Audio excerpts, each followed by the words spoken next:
नमस्कार, संसद टीवी में आपका स्वागत है। मैं हूं प्रतिबिंब शर्मा। सुबह के 10 बज गए हैं और मैं हाजिर हूं अभी तक के तमाम अपडेट्स के साथ अपडेट एट 10 में। सबसे पहले नजर डाल लेते हैं आज के बड़े अपडेट्स पर। प्रधानमंत्री नरेंद्र मोदी का महिला आरक्षण पर बड़ा बयान। कहा, महिला आरक्षण बिल मोदी की गारंटी। उपराष्ट्रपति जगदीप धनखड़ का दावा, भारत दशक के अंत तक होगा विश्व की तीसरी सबसे बड़ी अर्थव्यवस्था। केंद्रीय गृह मंत्री अमित शाह ने कहा, मोदी सरकार सीमा पर सुरक्षा व्यवस्था को मजबूत करने के लिए प्रतिबद्ध। सुरक्षा को मजबूत करने के लिए अंतर्राष्ट्रीय सीमा पर ड्रोन रोधी प्रणाली की जाएगी तैनात। इसरो चीफ एस सोमनाथ का खुलासा, चंद्रमा मिशन की सफलता के बाद इसरो लुप्त हो रहे सितारों और बाहरी ग्रहों के रहस्यों को उजागर करने पर कर रहा है ध्यान केंद्रित। एशियन गेम्स के चौथे दिन की शुरुआत में भारत को चौथा स्वर्ण पदक। भारत ने महिलाओं की 25 मीटर पिस्टल टीम स्पर्धा में जीता स्वर्ण पदक। 50 मीटर राइफल 3P टीम स्पर्धा में भारत को सिल्वर मेडल।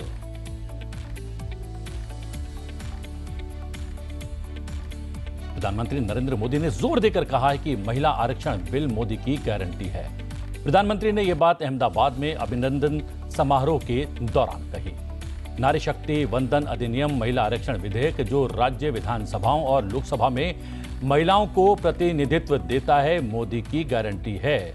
प्रधानमंत्री मोदी ने अहमदाबाद में नारी शक्ति वंदन अभिनंदन कार्यक्रम में अपने संबोधन में यह बात कही। नारी शक्ति वंदन अधिनियम मेरी बहनों के अधिकारों की गारंटी है। ये मेरी बहनों के सपनों को पूरा करने की गारंटी है। ये महिलाओं की क्षमता की पहचान है और ये विकसित भारत की गारंटी भी है। आज मैं ये कह सकता हूं कि नारी शक्ति वंदन अधिनियम पूरे देश की मेरी माताओं बहनों के लिए एक बहुत बड़ा उपहार है। नारी शक्ति वंदन अधिनियम मेरी बहनों के अधिकारों की गारंटी है। नारी शक्ति वंदन अधिनियम मेरी बहनों के सपनों के पूरा होने की गारंटी है। नारी शक्ति वंदन अधिनियम देश की नारी शक्ति के सामर्थ्य का सम्मान है और ये नारी शक्ति वंदन अधिनियम भारत के विकास की, विकसित भारत की भी गारंटी है। क्योंकि जब महिलाएं बड़ी संख्या में नेतृत्व के लिए आगे आएगी तो देश को आगे जाने से कोई रोक सकता नहीं है। हम आपको बता दें कि प्रधानमंत्री नरेंद्र मोदी गुजरात के दौरे पर हैं। इस दौरान वो आज विभिन्न कार्यक्रमों में भाग लेने वाले हैं। आज सुबह लगभग 10 बजे प्रधानमंत्री वाइब्रेंट गुजरात ग्लोबल समिट के 20 वर्ष पूरे होने के उपलक्ष्य में एक कार्यक्रम में शामिल होंगे। इसके बाद वो 12:45 पर प्रधानमंत्री छोटा उदेपुर के बोडेली पहुंचेंगे, जहां वो 5,200 करोड़ रुपए से ज्यादा की लागत वाली परियोजनाओं का लोकार्पण और शिलान्यास करने वाले हैं। प्रधानमंत्री वाइब्रेंट गुजरात ग्लोबल समिट के 20 वर्ष पूरे होने के उपलक्ष्य में अहमदाबाद की साइंस सिटी में आयोजित एक कार्यक्रम में शामिल होंगे। वाइब्रेंट गुजरात ग्लोबल समिट की शुरुआत प्रधानमंत्री नरेंद्र मोदी के दूरदर्शी नेतृत्व में 20 वर्ष पहले की गई थी, जब वो गुजरात के मुख्यमंत्री थे। 28 सितंबर 2003 को वाइब्रेंट गुजरात ग्लोबल समिट का सफर शुरू हुआ था। पिछले 20 वर्षों में vibrant Gujarat global summit Gujarat को पसंदीदा निवेश गंतव्य बनाने से नए भारत को आकार देने तक विकसित हुआ है। वाइब्रेंट गुजरात की बेजोड़ सफलता पूरे देश के लिए एक आदर्श बन गई है और इसने अन्य भारतीय राज्यों को भी ऐसे निवेश शिखर सम्मेलनों के आयोजन के लिए प्रेरित किया है। हम आपको बता दें कि प्रधानमंत्री द्वारा मिशन स्कूल ऑफ एक्सीलेंस कार्यक्रम के तहत 4,500 करोड़ रुपए से अधिक की कई परियोजनाओं का लोकार्पण और शिलान्यास किए जाने से पूरे गुजरात में स्कूल के बुनियादी ढांचे को बड़े पैमाने पर बढ़ावा मिलेगा। प्रधानमंत्री गुजरात के स्कूलों में निर्मित हजारों नई कक्षाएं, स्मार्ट कक्षाएं, कंप्यूटर लैब, STEM यानी विज्ञान, प्रौद्योगिकी, इंजीनियरिंग और गणित प्रयोगशालाएं और अन्य बुनियादी अवसंरचनाएं राष्ट्र को समर्पित करेंगे। वो इस मिशन के तहत गुजरात के स्कूलों में हजारों कक्षाओं में सुधार और उन्नयन के लिए आधारशिला भी रखेंगे। प्रधानमंत्री विद्या समीक्षा केंद्र 2.0 परियोजना की आधारशिला भी रखने वाले हैं। कार्यक्रम के दौरान प्रधानमंत्री वडोदरा जिले के तालुका सिनोर में ओद्रा, दाभोई, सिनोर, मालसर, आसा रोड पर नर्मदा नदी पर बने नए पुल सहित कई विकास परियोजनाओं को भी राष्ट्र को समर्पित करेंगे। प्रधानमंत्री चाप तालाब पुनर्विकास परियोजना, दाहोद में जल आपूर्ति परियोजना, वडोदरा में आर्थिक रूप से कमजोर वर्ग के लिए लगभग 400 नवनिर्मित आवास, पूरे गुजरात के 7,500 गांवों में ग्राम वाईफाई परियोजना और दाहोद में नवनिर्मित जवाहर नवोदय विद्यालय का भी लोकार्पण करेंगे। प्रधानमंत्री छोटा उदयपुर में जलापूर्ति परियोजना, गोधरा पंचमहल में एक फ्लाईओवर ब्रिज और दाहोद में केंद्र सरकार की broadcasting infrastructure and network development योजना के तहत बनाए जाने वाले FM रेडियो स्टूडियो का शिलान्यास करेंगे। उपराष्ट्रपति जगदीप धनखड़ अपने एक दिवसीय राजस्थान दौरे पर हैं, जहां आयोजित बिट्स पिलानी में शिक्षक और विद्यार्थियों से संवाद कार्यक्रम में उपराष्ट्रपति मुख्य अतिथि के तौर पर शामिल हुए। उपराष्ट्रपति ने विद्यार्थियों को संबोधित करते हुए कहा कि असफलता से न डरें, दुनिया के कई बड़े काम पहले प्रयास में सफल नहीं हुए हैं। उपराष्ट्रपति ने छात्रों को संसद भवन, Bharat Mandapam, Yashobhoomi, prime minister museum और वॉर मेमोरियल देखने का सुझाव दिया। Fragile five means they were a burden on global economy. छू दोगे तो टूट जाएंगे, इस प्रकार की हालत थी। कहां फ्रेजाइल फाइव, कहां big five, we are now big five. ये जर्नी क्यों हुई?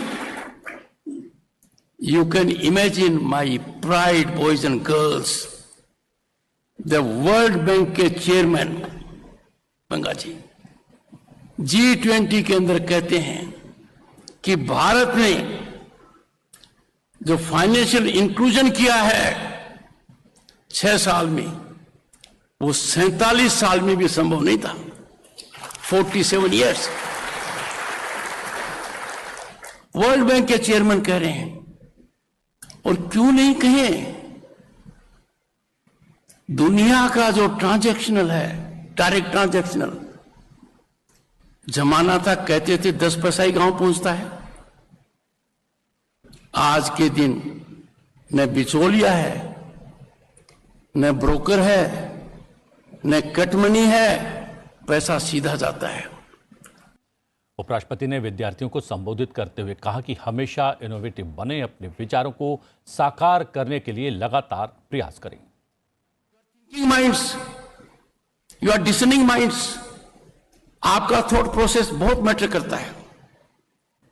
यदि अगर पार्लियामेंट में गतिविधि ठीक नहीं चल रही है, parliament a place for dialogue, debate, discussion, deliberation, और उस जगह यदि अगर डिस्टर्बेंस और डिस्ट्रप्शन होता है, आपके यहां घंटी बजनी चाहिए कि मेरा रिप्रेजेंटेटिव सही काम क्यों नहीं कर रहा है। You are the ultimate stake holders in democracy. आपसे बड़ा स्टेक होल्डर गवर्नेंस का कोई नहीं है। I would therefore appeal to you कि जब भी कोई ऐसी स्थिति आए, एक काम कीजिए, don't be in silence mode, अपने विचार को व्यक्त कीजिए। भारतीय अंतरिक्ष अनुसंधान संगठन के अध्यक्ष एस सोमनाथ ने मंगलवार को कहा कि चंद्रमा मिशन की सफलता के बाद इसरो ने लुप्त हो रहे सितारों और बाहरी ग्रहों के रहस्यों को उजागर करने पर ध्यान केंद्रित किया है, जिनमें से कुछ में वायुमंडल है और उन्हें रहने योग्य माना जाता है। भारतीय राष्ट्रीय विज्ञान अकादमी यानी कि INSA द्वारा आयोजित एक व्याख्यान में बात करते हुए उन्होंने कहा कि अंतरिक्ष एजेंसी शुक्र ग्रह का अध्ययन करने के लिए एक मिशन की भी योजना बना रही है। अंतरिक्ष, जलवायु और पृथ्वी पर इसके प्रभाव का अध्ययन करने के लिए 2 उपग्रह और लैंडिंग के लिए एक परियोजना की संकल्पना भी कर रही है। उन्होंने साफ तौर पर कहा कि एक्सपोसैट या एक्स-रे पोलरीमीटर उपग्रह जो चमकीले एक्स-रे पल्सर या सितारों का अध्ययन करने के लिए है, जो मृत्यु की प्रक्रिया में है, इस साल दिसंबर में लॉन्च के लिए तैयार था। सोमनाथ ने कहा कि हम एक्सोवर्ड नामक एक उपग्रह की भी योजना पर काम कर रहे हैं, जो हमारे सौर मंडल के बाहर के एक्सो सोलर ग्रहों या फिर ग्रहों को देखने और अन्य सितारों की परिक्रमा करने के लिए एक बड़ा मिशन है। केंद्रीय गृह मंत्री अमित शाह ने मंगलवार को कहा कि सुरक्षा को मजबूत करने के लिए अंतर्राष्ट्रीय सीमा पर ड्रोन रोधी प्रणाली तैनात की जाएगी। उत्तरी क्षेत्रीय परिषद की एक बैठक को संबोधित करते हुए केंद्रीय गृह मंत्री ने परिषद के सदस्यों पंजाब, हरियाणा, हिमाचल प्रदेश, दिल्ली, जम्मू कश्मीर, लद्दाख और चंडीगढ़ से जल बंटवारे से संबंधित अपने विवादों को ओपन माइंड और आपसी चर्चा से हल करने के लिए कहा। उन्होंने कहा कि मोदी सरकार सीमा पर सुरक्षा व्यवस्था को मजबूत करने के लिए प्रतिबद्ध है। जल्द ही हमारे देश की सीमाओं पर एंटी ड्रोन सिस्टम तैनात किया जाएगा। अंतर्राष्ट्रीय सीमा पार से पंजाब और जम्मू कश्मीर तक हथियारों, गोला बारूद और नशीले पदार्थों की तस्करी सीमा सुरक्षा बलों के सामने एक बड़ी चुनौती है। विदेश मंत्री डॉक्टर एस जयशंकर ने कनाडाई पक्ष को आश्वासन दिया है कि अगर वो खालिस्तानी नेता हरदीप निज्जर की हत्या के संबंध में विशिष्ट जानकारी प्रदान करते हैं तो कार्रवाई की जाएगी। एक इंटरव्यू के दौरान उन्होंने कहा कि हम इस पर विचार करने के लिए तैयार हैं। न्यूयॉर्क में discussion at Council on Foreign Relations में बोलते हुए डॉक्टर एस जयशंकर ने कहा कि हमने कनाडाई लोगों से कहा है कि भारत सरकार की नीति ये नहीं है। हमने कहा कि यदि आपके पास कुछ विशिष्ट है और यदि आपके पास कुछ प्रासंगिक है तो हमें बताएं, हम इसे देखने के लिए तैयार हैं। संदर्भ के बिना यानी सबूत के बिना तस्वीर एक तरह से पूरी नहीं होती है। गौरतलब है कि कनाडा ने अभी तक हरदीप सिंह निज्जर की हत्या के दावे का समर्थन करने के लिए कोई सार्वजनिक सबूत उपलब्ध नहीं करवाया है।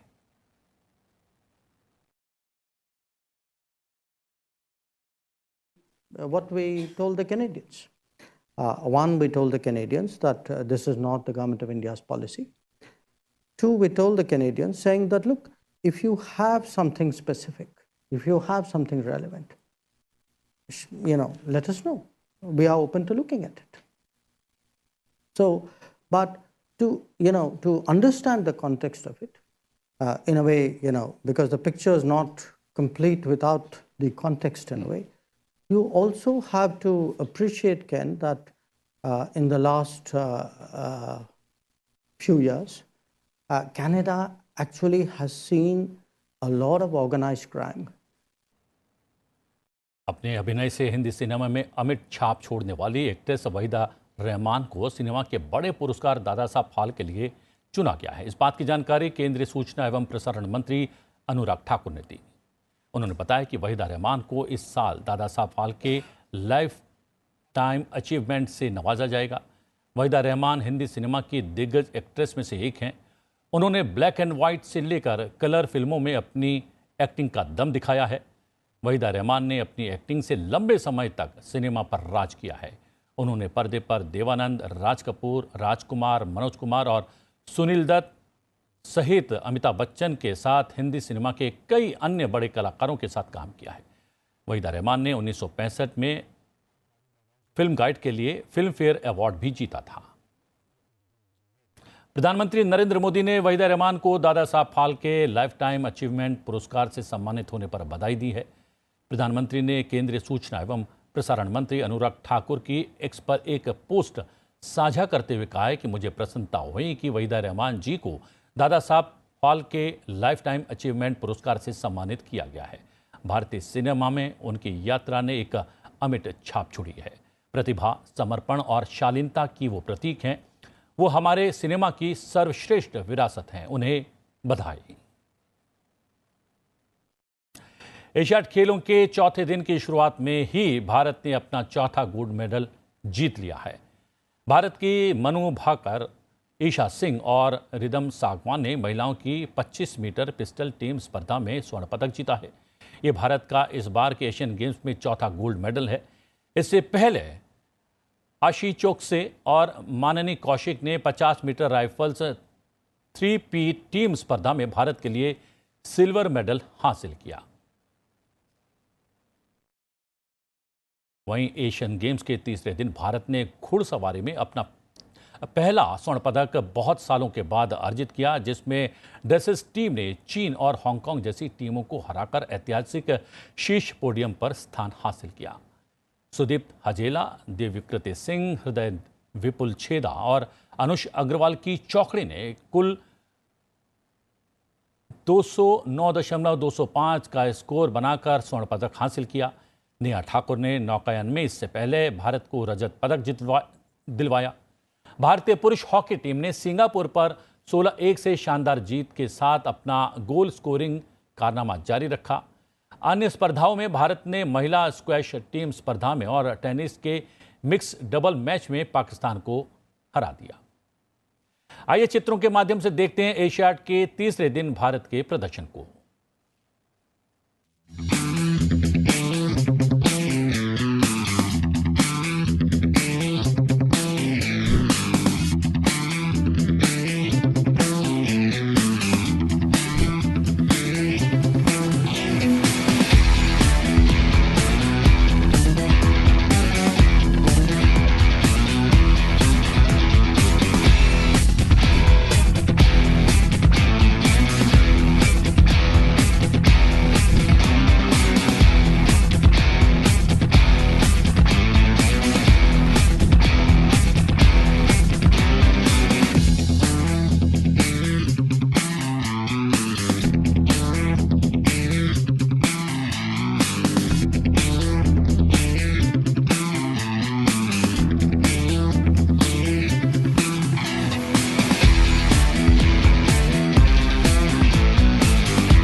खेलों की दुनिया से भारत के लिए एक और अच्छी खबर। लिएंडर पेस अंतर्राष्ट्रीय टेनिस हॉल ऑफ फेम के लिए खिलाड़ी के रूप में नामांकित होने वाले पहले एशियाई खिलाड़ी बन गए हैं।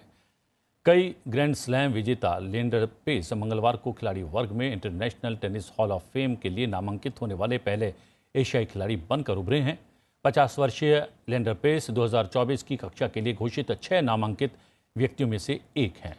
खिलाड़ी श्रेणी में उनका मुकाबला Cara Black, Ana Ivanovic, Carlos Moya, Daniel Nestor और फ्लोविया पेनेटा से होगा। पेस को 1996 और 97 में भारत का सर्वोच्च खेल सम्मान मेजर ध्यानचंद खेल रत्न पुरस्कार मिल चुका है। 1990 में अर्जुन पुरस्कार हासिल किया। 2001 में पद्मश्री पुरस्कार और टेनिस में उनके उत्कृष्ट योगदान के लिए जनवरी 2014 में भारत का तीसरा सबसे बड़ा नागरिक पुरस्कार पद्म भूषण उनको प्रदान किया जा चुका है। भारत और ऑस्ट्रेलिया के बीच 3 मैचों की वनडे सीरीज का तीसरा और आखिरी मैच आज राजकोट के सौराष्ट्र क्रिकेट एसोसिएशन स्टेडियम में खेला जाएगा। मुकाबले की शुरुआत भारतीय टाइमिंग के मुताबिक दोपहर 1:30 बजे होगी। टॉस दोपहर 1 बजे होगा। भारत 3 मैचों की सीरीज में 2-0 से आगे है। भारत के पास ऑस्ट्रेलिया के खिलाफ वनडे सीरीज में क्लीन स्वीप करने का यह मौका है। भारतीय टीम कंगारुओं को इस फॉर्मेट में क्लीन स्वीप अभी तक नहीं कर सकी है। 2011 में एक सीरीज 1-0 से भारत जरूर जीतने में कामयाब रही थी, लेकिन इस सीरीज के शेष 2 मैच बारिश की वजह से धुल गए थे। आज विश्व पर्यटन दिवस है। आइए विश्व पर्यटन दिवस के अवसर पर जानते हैं आखिर क्यों मनाया जाता है ये खास दिन।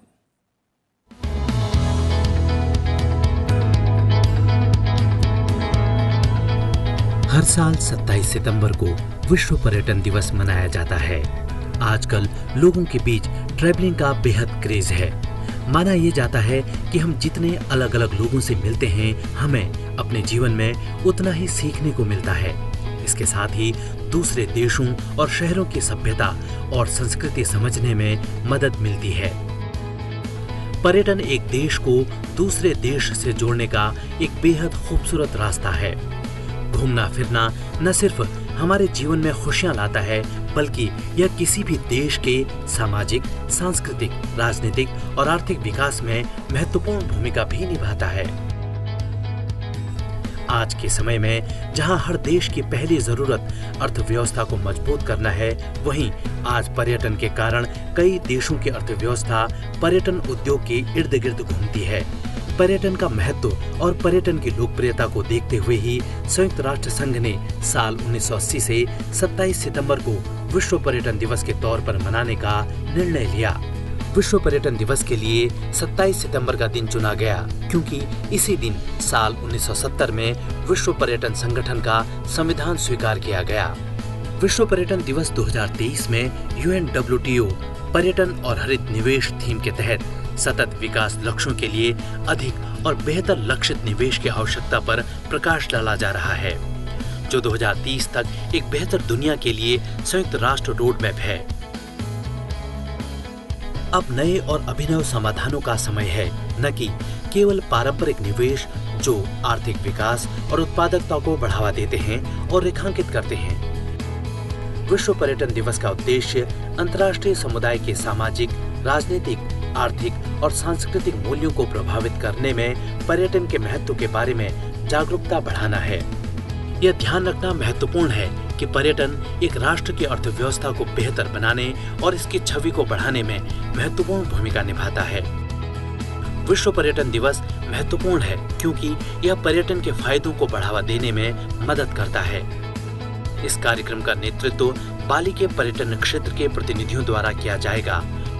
UNWTO राज्यों के प्रतिनिधियों को भी इस कार्यक्रम में आमंत्रित किया जाएगा।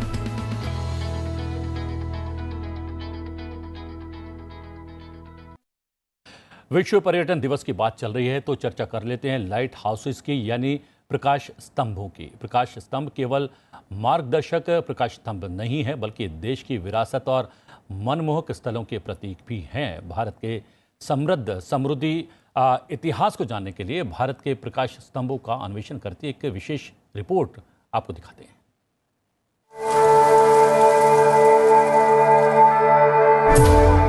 महाबलीपुरम प्रकाश स्तंभ से शुरू हुआ ये सफर आज 203 की संख्या पार कर चुका है। उसी का एक उदाहरण है 17वीं सदी का यह पुर्तगाली अगवाड़ा किला।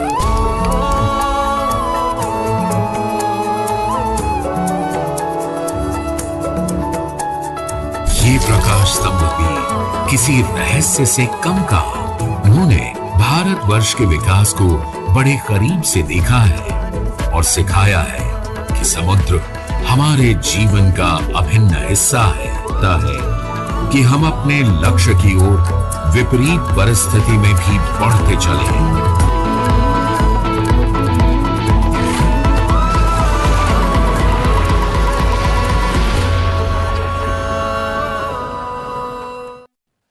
बात करते हैं आज के दिन से जुड़े इतिहास की और जानते हैं आज के दिन से जुड़ी घटनाओं के बारे में। मुझे दीजिए आज्ञा, लेकिन देखते रहिए संसद टीवी। नमस्कार।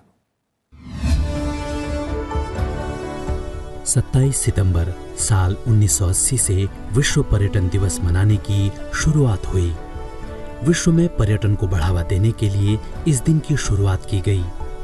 इसकी शुरुआत साल 1980 में संयुक्त राष्ट्र विश्व पर्यटन संगठन UNWTO ने की। विश्व पर्यटन दिवस को मनाने का मुख्य उद्देश्य पर्यटन और उसके सामाजिक, सांस्कृतिक, राजनीतिक और आर्थिक मूल्यों के प्रति विश्व समुदाय को जागरूक करना है। भारतीय पर्यटन को वैश्विक मंच पर बढ़ावा देने के उद्देश्य से भारतीय पर्यटन विभाग ने सितंबर 2002 में अतुल्य भारत नाम से एक नया अभियान शुरू किया। साल 2023 में विश्व पर्यटन दिवस की थीम पर्यटन और हरित निवेश रखी गई है। 27 सितंबर साल 1833 को राजा राममोहन राय का निधन इंग्लैंड के ब्रिस्टल में हुआ। उन्हें भारतीय पुनर्जागरण का अग्रदूत और आधुनिक भारत का जनक कहा जाता है। राजा राममोहन राय ब्रह्म समाज के संस्थापक थे। वे भारतीय सामाजिक और धार्मिक सुधार आंदोलन के प्रणेता और बंगाल में नव जागरण युग के पितामह थे। भारत की स्वतंत्रता प्राप्ति के साथ साथ उन्होंने समाज की कुरीतियों के खिलाफ दोहरी लड़ाई लड़ी।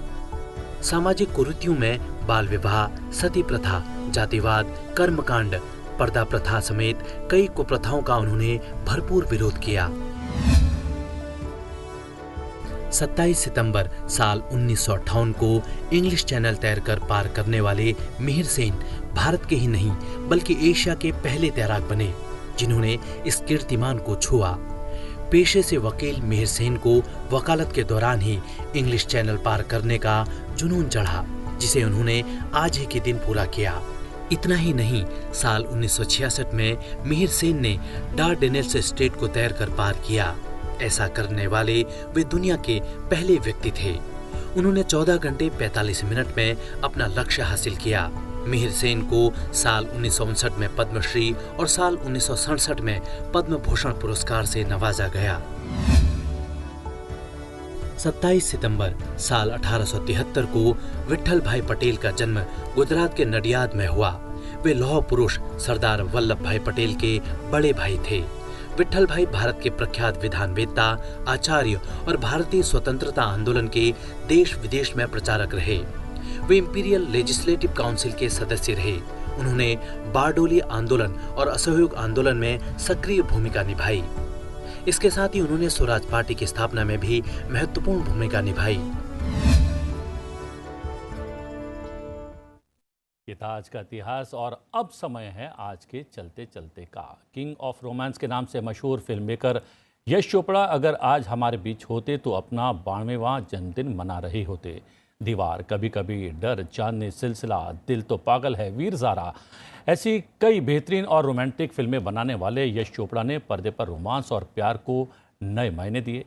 आज उनकी बर्थ एनिवर्सरी के अवसर पर एक वीडियो के जरिए देखते हैं उनसे जुड़ी कुछ जानकारियां। मुझे दीजिए आज्ञा, देखते रहिए चलते चलते। नमस्कार।